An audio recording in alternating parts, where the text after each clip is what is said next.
Hello, everybody. Thank you for showing up. It's always a blessing to meet with you.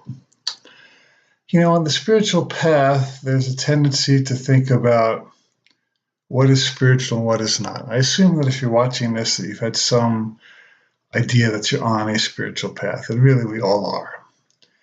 And it can be confusing or distracting when ego starts to set up categories for who's spiritual and who's not. We can go into judgment if we're not careful, can't we? So I want to talk to you today about what makes somebody spiritual. And it's kind of a joke because if you're alive, you're spiritual. There's a spirit of God or life that's flowing through you. You're breathing, your heart is beating, you're talking, you're walking, you're thinking. All these are manifestations and functions of spirit. It's only when the spirit is withdrawn that you can't do all that stuff. So if you're alive, you're spiritual. Anybody who's alive is spiritual. Anybody who's alive is being animated by the spirit of God. So I want to give you some stories. I like to teach in stories. People seem to like them. Jesus taught us stories. All great spiritual teachers use parables. And I think that's because we learn through experiences in life more than philosophies only. If you're dealing only with philosophies, it's kind of dry and can be hollow. But when something happens to you in life, and there's a story you have from it, then you glean much more insight and experience than if you were just thinking. So that's my method of stories. And if you're here, you get a lot of stories. I hope you like it. I hear good feedback on them. So a couple of years ago, I sold my house to a neighbor, a really nice guy. And we started talking about spirituality. So I'm an atheist. I don't believe in God. Okay. It turns out that this guy is one of the kindest, most ethical, honest, wonderful, good-hearted people I've ever dealt with. And I've dealt with people who are supposedly on the spiritual path and do not display nearly that degree of ethics and integrity. And so as we were finishing the move, I had this gazebo I used to write in outside, and I had a nice lazy boy easy chair I used to sit on and write. And I kind of wanted to take it with me, but I sensed he might want it. So I said, do you want me to leave the chair? And he said, well, whatever you want. But I knew he really wanted it. So I left the chair. Kind of missed it a little bit, but I knew he wanted it. A couple of days ago, I get a text from him with a photo. He says, I'm sitting in your writer's chair with my feet up. He said, and I feel great ideas are coming to me. I think I might be channeling. So even though he didn't call himself spiritual, he was, very. And so let's not get hung up on our preconceived notions of what or who is spiritual. That's a real sidetrack, isn't it? And then there was my mom. My mom was a Jewish mother of the best variety, best kind. And, when I went into my spiritual path, I became enamored with Jesus, not as a religious teacher, but as a spiritual master. And so I had a little picture of Jesus that I had taped to my dashboard. I must have been 21, 22 years old or so. And so my mom would get in the car, she would see Jesus on the dashboard. Now, this is not a happy picture for a Jewish mother. And so she used to make fun of Jesus. She would tap the picture and say, hey, Jesus, how you doing? She would bust on Jesus. And she would say, were you cold last night? Would you like me to knit you a little sweater? And I just kind of sit there and roll my eyes. And I decided I didn't need to bug her. So I put Jesus in the glove box. I figured if he could raise himself after 3 days in the tomb, he could certainly stand a night in my glove box. I figured it was all for the sake of harmony and love and compassion, so I figured it would be fine to do that. So that was the way it sat for a while.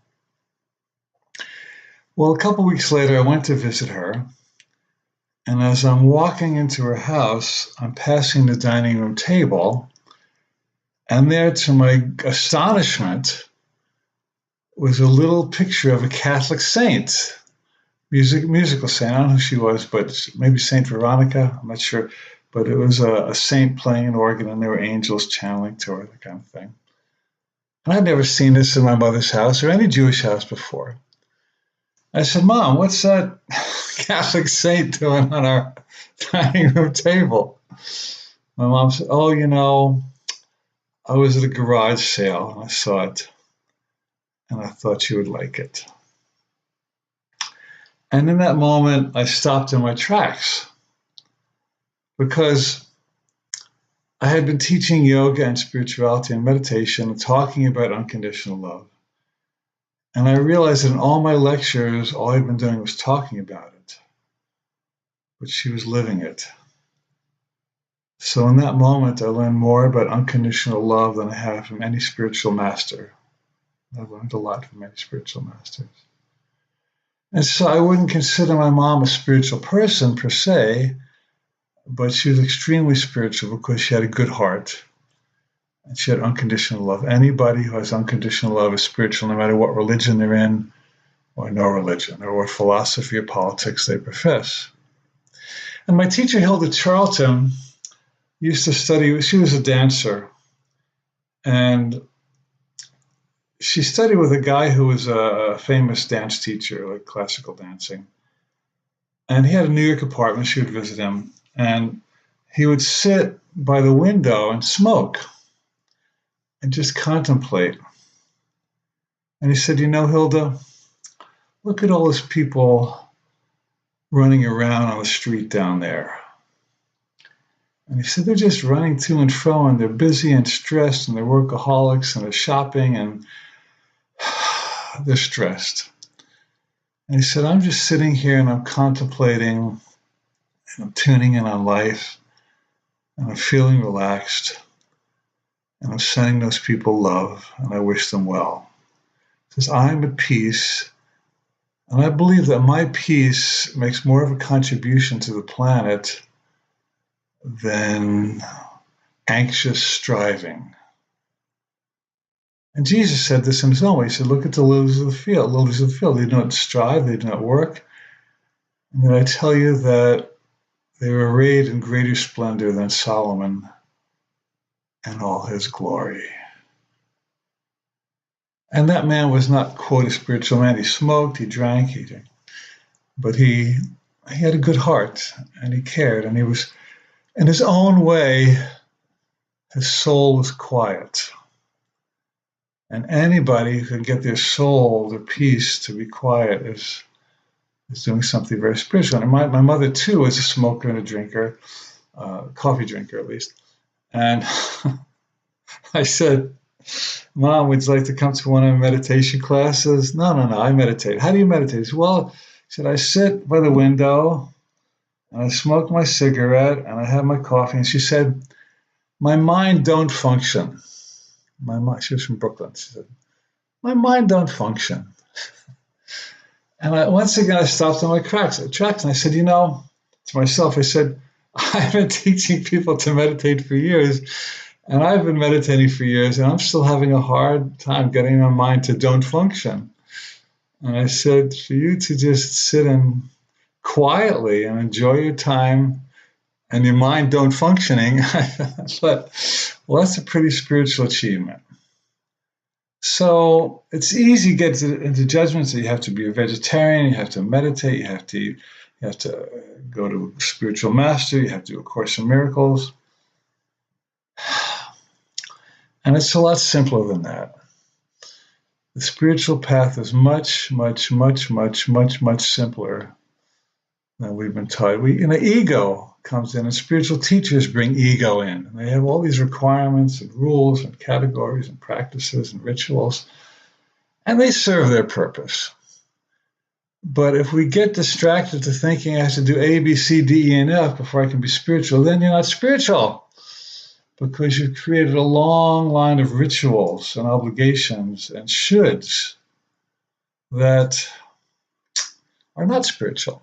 because any sense of pressure, guilt, fear, not enoughness, lack, that's not spiritual. It's the opposite of spiritual. So if you can do anything with the whole heart, you're being spiritual. Now, speaking of rituals, I used to have a goddaughter, and she came into my life when she was, I don't know, 4. And she needed a dad, and I needed a kid to light me up. I was in my mid-30s, so I became friends with her mother, and I would play with this girl once in a while, and she was just like a sweet little child to me. And so one day I was visiting her house, and she was going to go to bed. And she said, "What are you going to do in the morning, Alan?" I said, "Well, I get up and I do my breathing exercises, and I do my Course in Miracles, and I do my yoga, then I do my prayers, and I do my affirmations." And I had this long list of things I had to do before I started the day. I said, "What are you going to do?" She said, "I'm going to play." She said, when I wake up, that's the first thing I do is I play. And I said to her, "Mom, your daughter's on it." And in that moment, in that statement of "I'm going to play," she cut through like a knife all my rituals that I had to do before I was allowed to play. That little girl gave herself permission to play before she did any ritual. She had no spiritual prerequisites. And the truth is that there are no spiritual prerequisites, because something you have to do to be here denies the fact that you're already here. You cannot get here through there. Well, if I go there, then I can get here, but you're starting out here. So why not just stay here instead of going there to get here? This sounds simple, doesn't it? But it is. Someone once introduced me when I was speaking as a man with a profound insight into the obvious. I took it as a compliment, because spirituality yields anybody, I'm not different, I'm not special, yields anybody a profound insight into the obvious. And then there was Willie. I've mentioned before that I taught yoga in a nursing home for many years. And most of the people there were kind of depressed, or, they're in wheelchairs, they were paralyzed, they had a hard time, God bless them. And Willie was quadriplegic, couldn't move his arms or legs. But he was a bright light bulb. And he always had a kind word for it. I just remember he had like a bald head and little glasses. He was a beautiful black man, just a radiant guy. And he would just tool around the hospital, and he would bring joy to everyone. He brought joy to the patients, brought joy to me, and the staff was overworked. They were all bugged. They were all, it was a tough place to work. And he would light up the staff. And that guy, Willie, was like a saint. He, I don't know if he had a spiritual practice. I guess he read the Bible and all that, but he just chose to be a light in a dark place. And then when we hadn't launched for my first book, The Dragon Doesn't Live Here Anymore, I arranged for Willie to come to my house to the launch party. My favorite memory of him. And they brought him in with his little lap board and all that. And it was just such a pleasure to have him there. And he was delighted to get out of the hospital, participate. He said a prayer over my book. And so I remember Willie as one of my great spiritual teachers, because he was just in life. He refused to be limited by his physical body. He knew that he was a spiritual being independent of what his physical body, and he had his heart.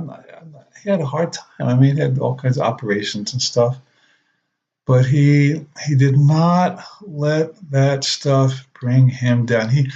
The world was functioning at a dense frequency, and he was functioning at a high frequency. Then there was a guy who used to work in the supermarket I used to go to. He was the stock guy. He ran the cash register sometime. And he had such a kind word for everybody. And he would, "How you doing? How was your vacation? What's going on? Can I help you out to your car with the packages?" And yeah, it's a nice day. And he was an ambassador for that company. In other words, I believe he was drawing more people into that supermarket than the stuff they had on sale. And there was another guy who returned to rent a car once. And Garcia was his name. He said, "Hey, you have you enjoy your car? Yes. Everything worked good? Will you come back to us again?" He was like, it was like he was the owner of that company. And he was giving more goodwill to his customers than maybe the CEO sat in a room somewhere and made plans. And this guy was a very spiritual man. I have no idea what his religion or his practice, but all these people I've mentioned, I'm just trying to give you lots of examples today. All these people were just functioning at a high vibration. I don't care if they went to church or didn't. I don't care what religion they were. I don't care what their philosophy was. They were living in the spirit. And every time I interacted with any one of all these people I mentioned, my spirits were lifted. If I was feeling kind of down when I went to the supermarket, after I had my conversation with Bob, I walked out feeling really good. He was like a healer. Willie was like a healer. Everybody's like a healer in our finer moments. I'll give you one more example, and then we'll close down for the day. So there's a parable. I don't know if it's a true story, but it's a good story, that a man heard about a great spiritual master, and he went to India to find him. And he went to a small town, and he was told that the spiritual master sat under a certain street lamp in a certain corner. If you go there, you could see the guru. And so he went to this place on the corner, and all he found was a drunk man sitting there babbling. And he looked around for the guru, and there was no guru. And he came back to the shop that directed him to that lamppost. And he said, "Well, all I went there was a drunk guy." I said, "Well, that was the guru." "Really?" "Well, he drinks." Okay, so I'm not condoning being an alcoholic by any means. Don't go there with me. But then the shopkeeper said, "He's really a very, very, very advanced soul, but he just has this one last lesson to clean up his karma, which is to master drinking, getting over drinking." He says, "Besides that, he's completely enlightened." Now that's food for thought, isn't it? Because you think, well, if somebody drinks a lot, they can't be a spiritual master. If they have sex a lot, or if they smoke or gamble or whatever. Well, what if who they are as a great spiritual master is this big, and their drinking or smoking is just this big, and it's one small slice of the bigger pie? And what if that's true for all of us? What if we're all truly spiritual masters in the big picture, but we all have certain karmas that we're working on, certain challenges? And the fact that we have a challenge in one area of our life does not deny or dismiss the wholeness and goodness and mastery that we may have attained in other areas of our life. So my best students are in AA. I deal with a lot of people who are in 12-step programs. And my people in AA have deep faith, and they're good-hearted people. They've had a hard time with drinking or drugging or whatever it is. And they've been to the bottom, and they've found their way back up into life. And the tools they have gained from that experience make them a deeply spiritual person. In fact, they were spiritual before they started to drink. In fact, my teacher said that people who drink a lot or drug a lot or are in mental institutions, they often are such sensitive souls that they can't handle the harshness of earth. And so they have to get some kind of escape, like a drink or a drug or whatever they're doing that's an addiction. And it's only because they are so spiritual that they kind of got distracted by something that gave them some comfort in a very harsh world. So it would be easy to dismiss somebody because they drink or they've been in AA or they do have some habit that doesn't go along with your idea of spirituality. Now, if somebody is really off the mark and they're out of integrity and they're hurting people, that's another story. It's another discussion. But if somebody has a good heart and they're working with a problem in their life, shall we dismiss them? Like Jesus said, let the first stone be cast by the one who has no sin. And he said to the adulterous woman, who has condemned you now? And she said, no one. And Jesus said, neither do I. So Jesus had that vision of seeing the whole person beyond the current error, beyond the current shadow of the light. So wouldn't it be fun this week if we made up our mind to begin to view everyone as spiritual and see that if they're alive and they do anything kind to anybody and they're connected in any way to spirit, even if it's not the way you or I are supposed to be connected, what if we built that bridge of heart connection with everyone? And then everyone, you fall in love with everyone. I remember once I was in such a good mood and I was high and I don't know, I was just happy and meditating, whatever. And I was sitting in the car at the supermarket, and there was a lady who was bringing her groceries to the car next to me. I just looked at her, I'm in love with her. And then there was this little guy who was pushing all the baskets back into the supermarket. Oh, I just love that guy. And there was a German Shepherd, and the next guy, oh, I just love that German Shepherd. And my heart was open, and it was just like when I was seeing through the eyes of love, I was seeing everybody as lovable. And I would say that this is indeed the purpose of the spiritual path, is to drop into such a deep place where you're coming from love and you're using the vision of love that you see past the appearances, the veneer, the veils of people's iniquities, and we start to recognize them as spiritual equals. Everyone is our spiritual equal. If you're seeing anything else, you slip into ego. Now, it takes practice. It takes practice. We have habits to the contrary, but it's the only game in town that I can figure out. So that's the message today. Who's spiritual? Really, everybody. Let's not be distracted. You might want to join me for my coaching. If you want to have one-to-one personal coaching with me, go to my website, and it's every Thursday at 1 p.m. Pacific. Love to meet you there, one-to-one. See you on video if you like.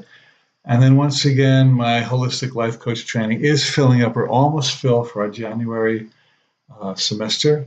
It's a 6-month program that will certify you as a professional holistic life coach. Love to play with you there. We'll go to my website, alancohen.com.